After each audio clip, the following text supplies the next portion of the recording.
down there if you need to, but you don't have to. But you just put a little bit of weight on it. See, I'm not even really doing much knife work, it's sort of just peeling away. And you're not getting to get too much meat on the bone, so it's pretty good really. Just behind that shoulder blade there.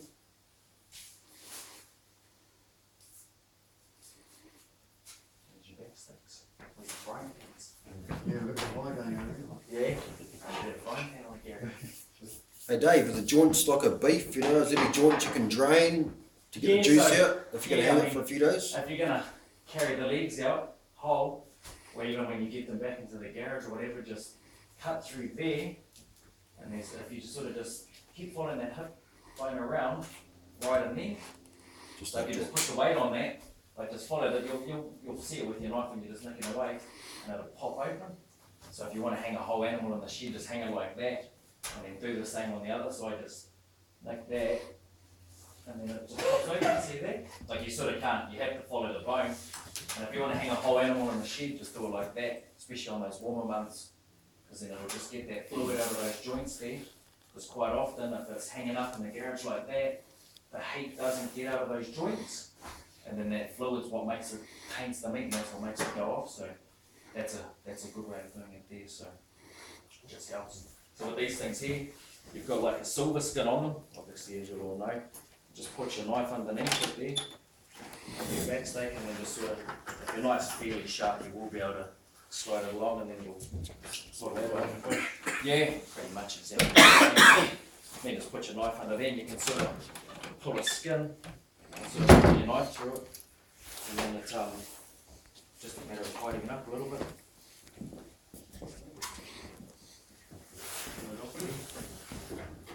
There you go. Good back steak there, ready to go in the pan. So just do the same with the other one. How long should you make it for that? I mean, if it's a nice animal, even after 4 or 5 days, it's sweet, you know. Like some people hang them for a couple of weeks, but it starts getting a bit green by then. But it's personal preference. If it's a nice animal, it'll be sweet after 3 days, you know. So you don't have to hang them for that long, but just personal preference. These here were shot last Friday night, and like you can tell when you sort of put your finger into the meat, if it's soft like that, the finger's gone in, you know it's tender. So this has only been hung for 6 days now, and that's, you know, if the finger's gone into that. So if the meat's soft, it'll be a nice cut of steak, it'll be tender. So if you chop the thing up, say the next day, Yeah. and your steak and so on, is aging it in the fridge as good, or Yeah, it'll still do the same thing. just bring it Sometimes when it's, in the fridge? yeah, sometimes when it's hanging on the bone, you can find that it just gives it a bit more flavour, but yeah, it'll still do the same thing. Just keep an eye on it, because sometimes when it's, if you've got that plastic on it too long, it'll glare it, that's when it can sweat. And then, I mean, you just got to scrape the outside off, you'll find it'll have a little bit of slime, so. But there's your back steaks, yeah, so run your knife down one side of the backbone, under that hard hip bone there, and just peel it down, and it all peels off pretty easy. And the same on that side. And then next, just do your 4 quarters, especially if you're in the bush. And just work your way around the ribs. I mean, if you don't want to keep this flat meat, you don't have to. You can just either pull the shoulders off down there, whack your knife through there, and just sort of follow the bone around. I mean, you might leave a little bit of meat on the bones, but it's still going to be a lot easier carrying out. You're still getting a good chunk of the meat. So just peel it off and sort of just follow the bones around, and it will slowly come off, you know what I mean? So there's your shoulder there. You can either use this stuff for sausages, kranskis, salamis, patties, or stewing meat. So that's what the shoulders are best for. Or even roast some people, if you get a nice little fellow like this with a little bit of fat on it, still roast up quite nice, eh? Just, what damage, Dave? Yeah, I mean, What do you do with It's that? pretty hard to get steak out of it, isn't it? yeah, it is, especially like a nice eating steak, but you can dice it up in casseroles and stuff. Me personally, I'm pretty particular when it comes to eating meat and stuff, so I like to trim all that sort of blood damage off. Some people don't mind it, but if you want a nice tasty bit of meat, hey, just try and trim all that stuff off. Because if you make sausages and stuff with it, you will see all those blood splashes and stuff through it. So Have to be quite careful with lead contamination, sure, Yeah, Recently it was talked about that this book, things can fly actually quite a long way. yeah, they do. And actually it's pretty toxic. And you can find that, especially on those warmer months, that you'll find there's a lot of heat around the bullet. So just try and trim that out, because it can make that particular bit of meat go off. So it changes the way I'm doing it. I throw away, if it's basically still damaged now, I'm pretty much taking Yeah. the one and chuck it now. Well, that's it, you're eating it, so you want to eat something that's nice, so you don't eat It's something. got a lot of innocence, I don't want to Yeah. lead, you know. Yeah, well, that's it, so it's, yeah, you try and make it as nice as you can, so yeah, just trim that stuff out. I mean, you can, if you're going to carry it out of the bush, that's not going to be a lot of weight with that bone in there, but if you want to take it out, you can sort of just cut through it there, and you'll hit a bone, and you can sort of just scrape it away from the bone. And then if you put a bit of weight on that paddle bone there, there's like a little joint in there, and that'll pop open that joint there. And I mean, hey, if you want to be real particular, you can go hard against the bone and stuff like that. But if you just want to, bit of meat off it, you don't have to be too fancy about it, and that just sort of pulls out. Do you do a lot of scary when you bone your meat on this road? And then just a matter of following the bones, really, especially with their shoulders, because you're not wrecking any primal cuts of meat, so it's only going to go stew or sausages and stuff like that, so you don't have to be too fancy about it. Yeah, just so sort of just follow the bones of it, trim the meat off it.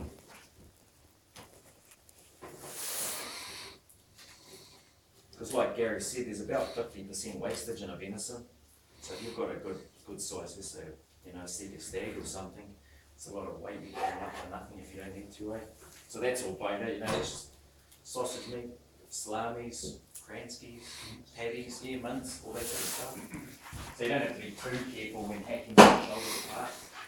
I find with these flaps in there, especially if they're hanging for a little while, you'll find that the guts will make that turn before anything else. So I just usually cut that down and whack that off, and I'll chuck that out. Me personally, I don't need that sort of stuff. I mean, that's got blood damage in it, but all that flaps and stuff like that, you just whack that first part off, and then just peel the shoulder back off the rib cage again.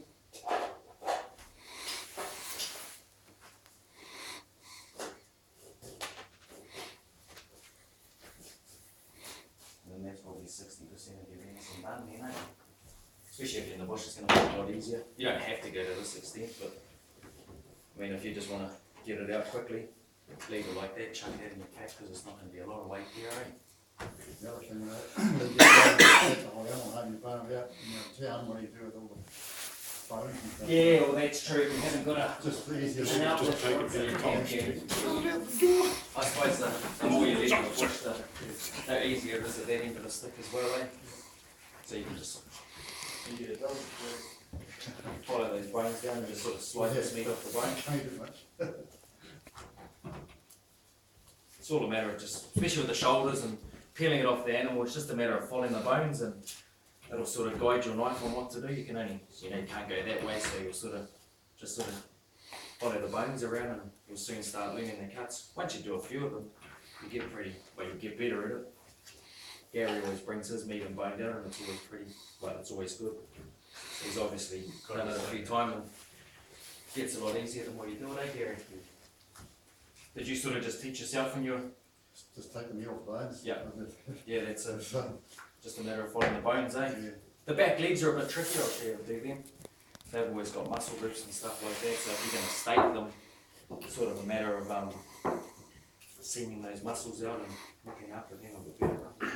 But, I mean, that's not real fussy, but if you're in the bush, it still makes it a bit easier, eh? There's not much meat left on there.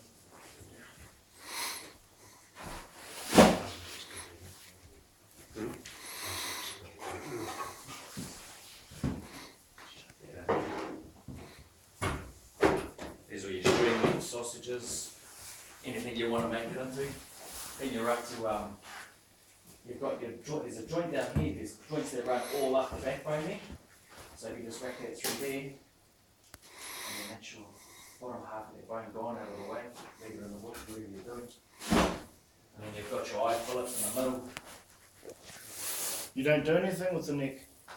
I mean, there's no neck on this one, but That's it's my string meat, the old neck meat, hey, it's beautiful. But yeah, this hasn't got a neck on it, so I can't demonstrate what to do with that. But I have heard neck chops are pretty good, apparently. Might whack the neck off this one, eh, Mike? Blame Mike tonight. So you got your middle of the backbone down there on the inside. Just run your knife down one side of it, and then just above. You've got those joints there, that's about the top of the eye fillet. So just go there and just run the inside of it, and those just pull out. Do you peel your eye fillets out like that, Aaron? And there's your eye fillet there. Trim it, I mean you don't have to trim it up, but I like to trim that blood off it.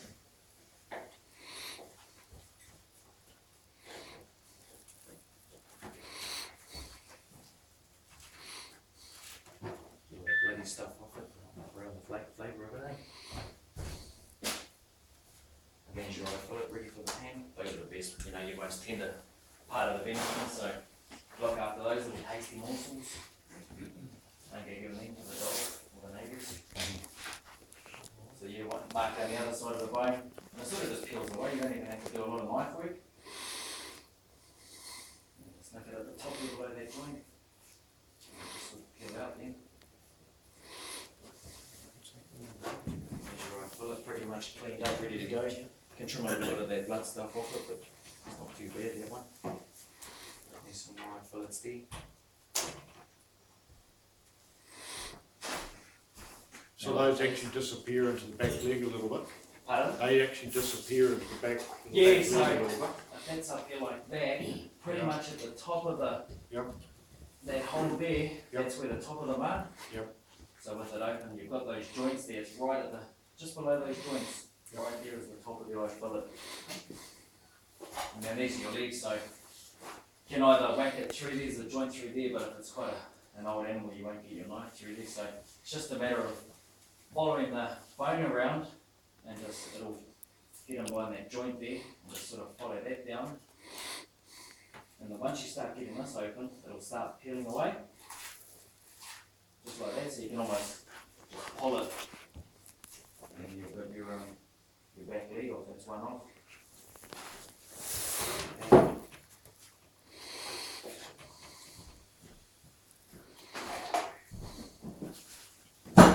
And then the same on this side, just hold that bone, try not to get in the way of the knife, and just sort of follow the bone around again.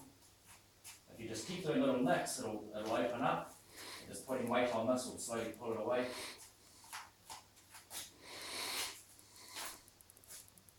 And that's all you pretty much the main carcass weight all gone. You just lift the back legs to either seam out into muscles, or you can take them like that. Some people carry them as a backpack, don't they?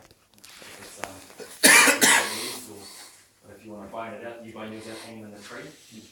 Hanging in the tree and you're not Yep. putting it on the ground. Yep. Just wrap it up and walk it. Catch it in the Catch tree. it and round to the leg, pull down, like on a branch something.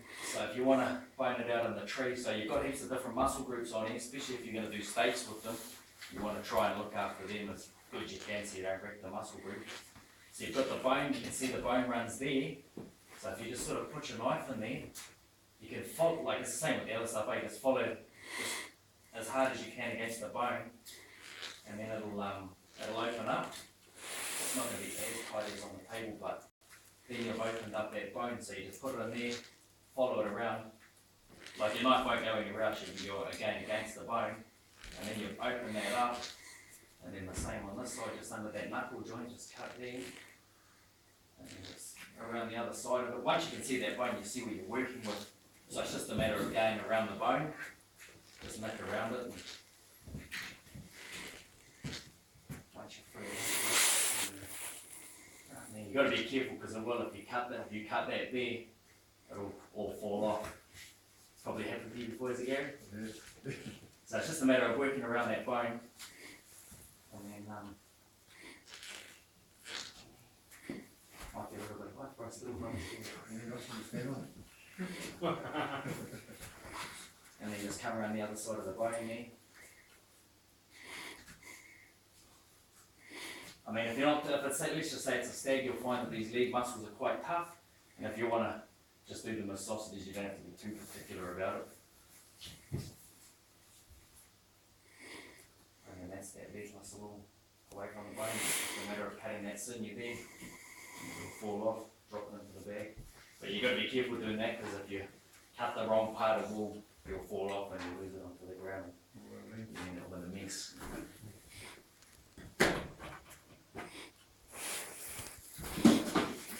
So I'll show you how to seam out the legs now. So you've got your, Can you move that leg on the thing so we can on the hanging up, You've done one hanging, yeah, do the other one. on the board, yeah, I find it easy, I haven't done a lot of it hanging up. Just we can cut it together, So your bottom part's the rump steak, that's probably the best part of the leg, you know, you get your rump steak off the cattle beast and lamb and stuff, so that's the best part. So you've got that joint there, so that's basically the top of the rump. So you probably have got a bigger knife on you, but Not just, that big anyway. nah, just below that ball joint, that's your rump done. So that's your rump steak. Just below that joint, just cut straight through there, and then that's your rump done. And then you've got your top side, this piece here, because that's going to be your bottom. So you'll see that's your top side. That's another good eating steak, just for steaks or schnitzel or anything like that. And just sort of cut around there to the bone. You hit the bone, and just, it's a matter of finding, it takes a little while to learn it, but once you learn it, it's fairly easy. So just cut through that bone, and then you'll see it sort of come to a seam, like I haven't cut through to that next muscle. You may cut it, it doesn't matter. And then it's just a matter of sort of peeling it away. And then that's your top side done. That's another good, good steak muscle. Then you've got your knuckle and your silver side left. I find these ones here are quite tough. So if you're going to say do sausages or salamis or anything like that, chuck it in there. But if you want to have it as a steak, there's nothing wrong as a steak. But I find they're quite tough. So, that's come away just by seaming it like that. So you just sort of nick that, and you've got the silver skin on it. That's how you know it's the silver side. So you can see that there's like a white line through there. That's your seam mark. So you want to just cut through there, like that, and then it'll just sort of peel away. And that's your silver side. So that is a tougher cut of the back leg, but you can steak it. There's nothing wrong with it as steak. Then you're left with just that knuckle. That's a nice steak one. So just sort of, you've got your joint there. Just cut just below that bone, just through to the bone. Then it's just a matter of following that bone around, just being careful with your knife, and then just knifing it off the bone. So you got your knuckle. That's another good steak one. Top side, your rump off the bottom, and then your silver side, and they're all your muscle groups ready to go. There's your shank if you want to have it as shanks, or if you want to bone it out, just trim it off the bone. That's pretty easy to do.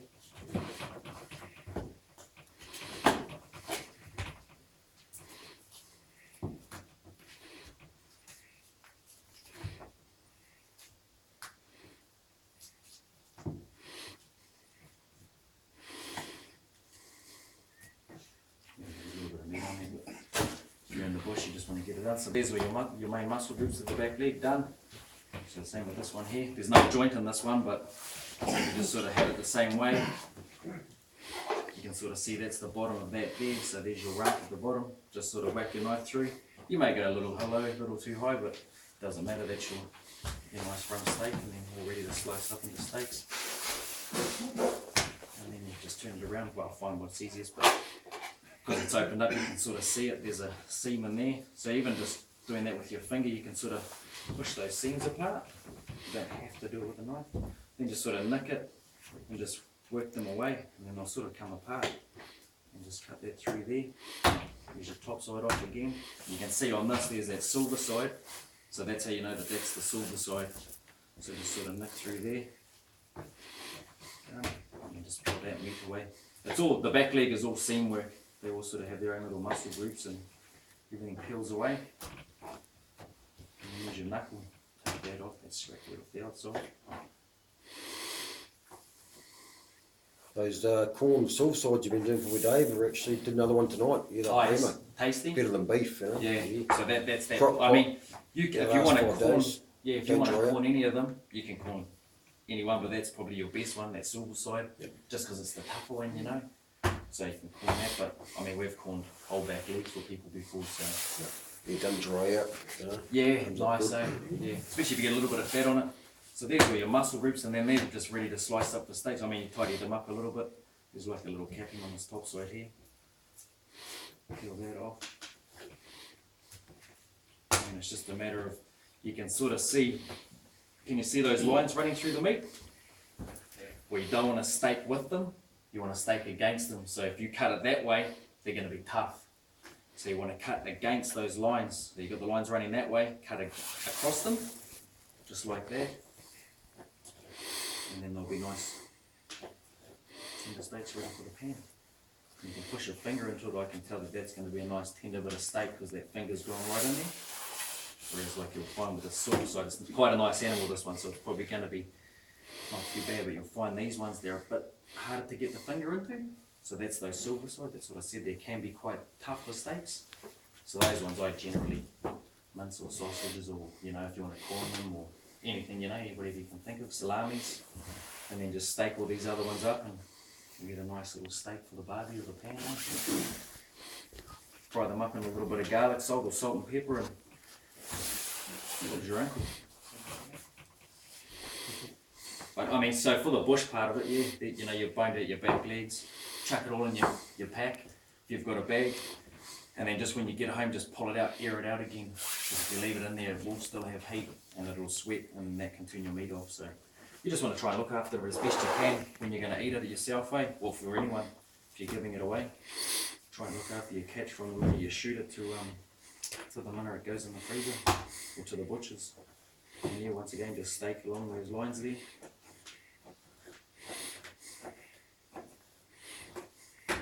These ones are a little bit tricky because they can be a bit more sort of sloppier to slice. You get your round part and just slice across it again, it's the same thing. And these are another nice steak off the back legs, you don't have to sort of throw these into mince or anything. Do you need to take this part off, where it has the No. skin on the edge? This one here, that's the part you mean there. See, I've got that capping on there. So just sort of nick it, sort of push your thumb in there, and it'll just sort of peel away. You will find that on there. That'll be nice.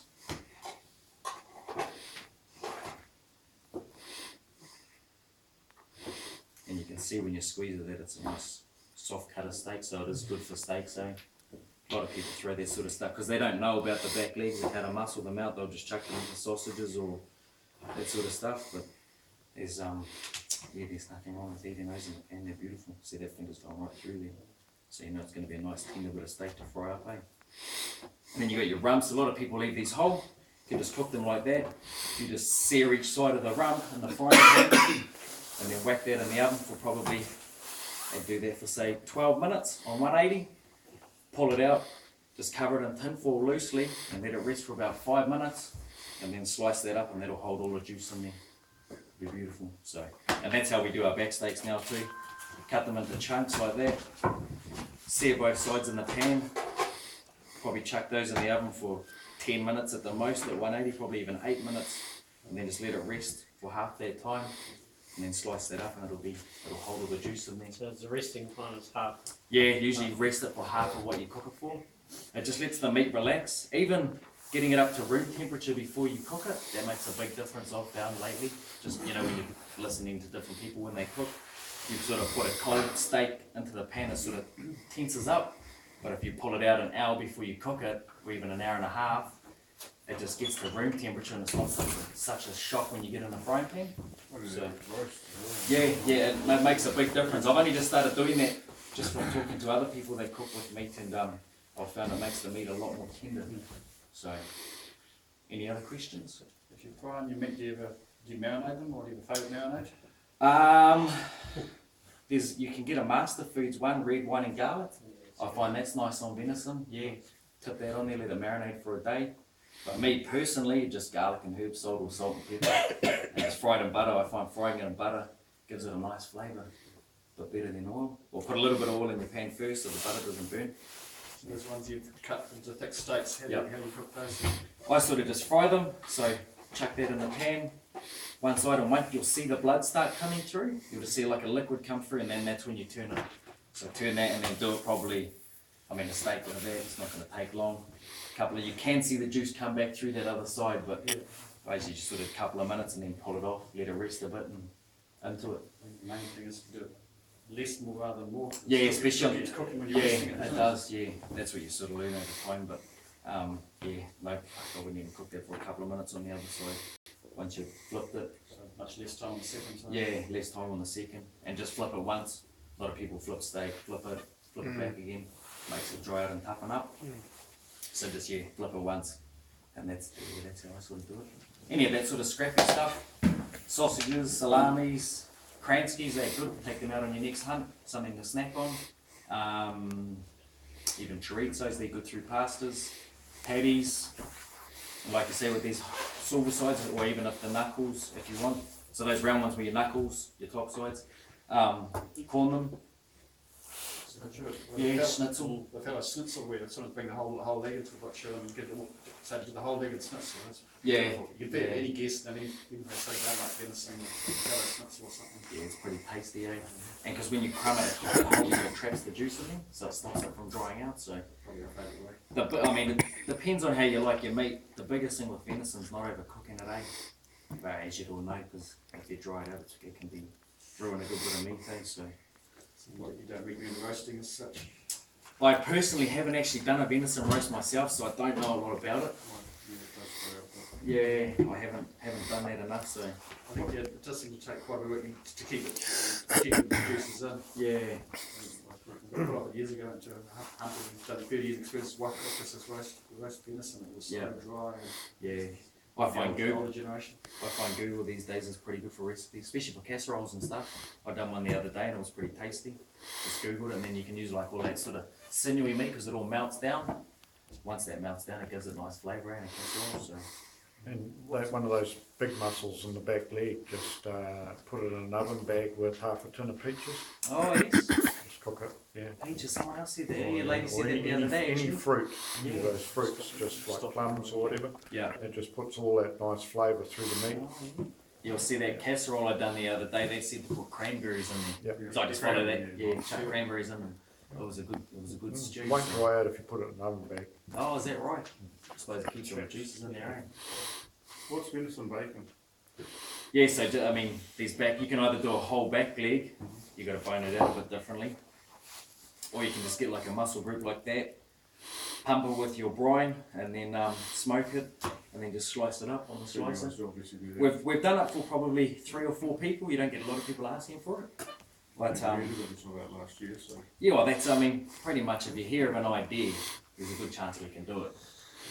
Just a fatty venison. Yeah. Lean otherwise. Because it can dry out, so you sort of, I mean, personal preference, eh? If you don't mind it drying out, it's alright. But yeah, if you can get I mean, it's hard enough to shoot them sometimes, let alone on a fat one. But yeah, if fatter the better for that sort of stuff, eh? But as for sausages and stuff, you know, you always add mutton fat or a bit of pork fat, so you don't have to worry about that for sausages or any of those other things you want to make.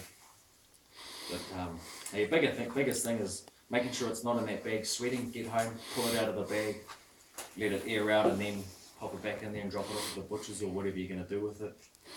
We quite often stop on the service station on the way back and grab a couple of bags of ice and pack it into the stomach. Yeah, even that'll do, that'll cool it down. Carrying it out, but Yeah, that'll cool it down quickly. So anything like that. In the winter time, I mean, you don't have to stress too much about it, but especially in those warmer days.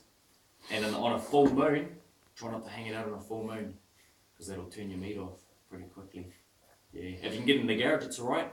But see, these here were shot on Friday night, and I don't know if he'd had them sitting on the back of his truck, but I know on the inside of that one it was just starting to turn, and that's only 6 days today, so it should last longer than that without it turning. But so yeah, we got to be careful with the full moon. Pigs are worse. I'm not sure. Yeah, pigs are a lot worse. Yeah. But yeah, I'm not sure. I've just heard it from a lot of people, and I've seen it. I've seen it if it hangs outside in a full moon, it can turn your meat off pretty quickly. Get your skins off too quick. Yeah. That'll help, because the skin is quite a good insulator, so it'll keep your meat hot for longer. Yeah. So get the skins off, and if you want to keep your skins, make sure you wash them. Get all that gut bag will put a skin off quicker than anything.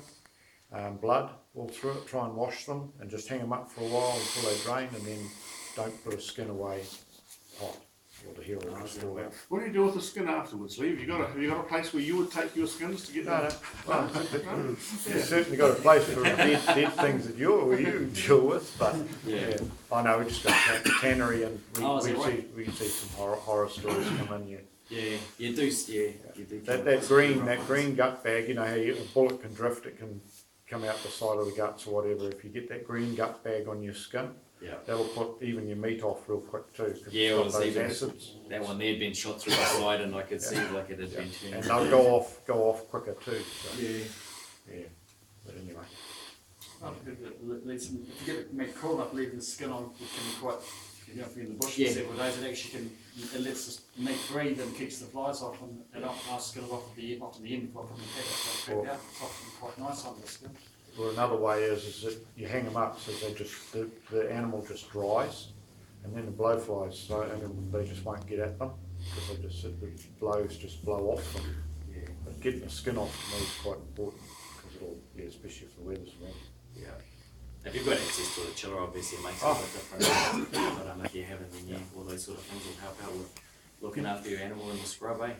If you're near a river or a decent stream too, and you've got good decent plastic bags, you know, break it up like that there and fire it in the stream for a while, you know.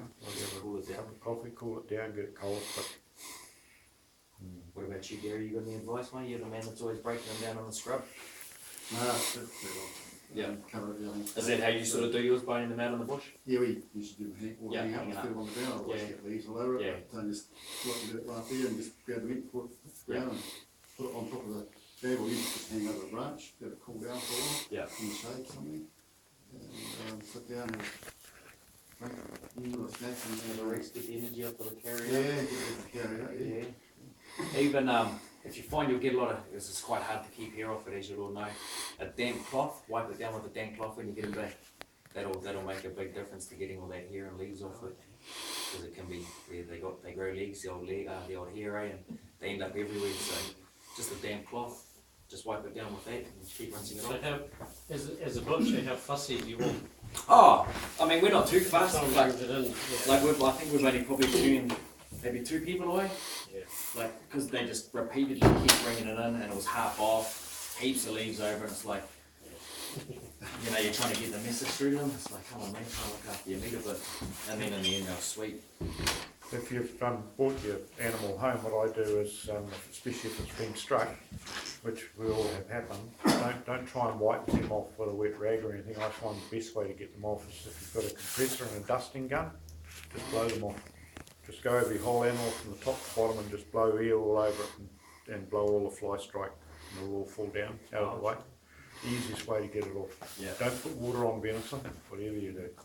Hey, Nah, yeah. bacteria. or any meat. Any meat, yeah, try not to wash it, eh? Yeah. But that's, Not I from the creek in the find, bush anyway, pardon? not from the creek in the bush anyway. Wow. Yeah. You can wipe it with a rag, you know, if you get a bit of bullet spill and stuff like that, or blood spill, sorry. But yeah, usually gut bag spill, you just want to cut all that out. Yeah. Make things go rotten real quick. Turns it pretty quickly, eh? Yeah, because you've got all that bile, all those acids from the stomach, will just get in there and it just, Taints the meat, eh? Yeah. cut it out, throw it away. So you don't, I mean, you've seen the site, I mean, it wasn't a big animal, but you don't get a lot of meat off a venison, eh? So like you say, there's no point carrying a big framed animal out if you don't have to, eh? Get rid of that, I mean, maybe 50% weight in there, probably a little bit more. And then it makes the carry out home a lot easier, eh?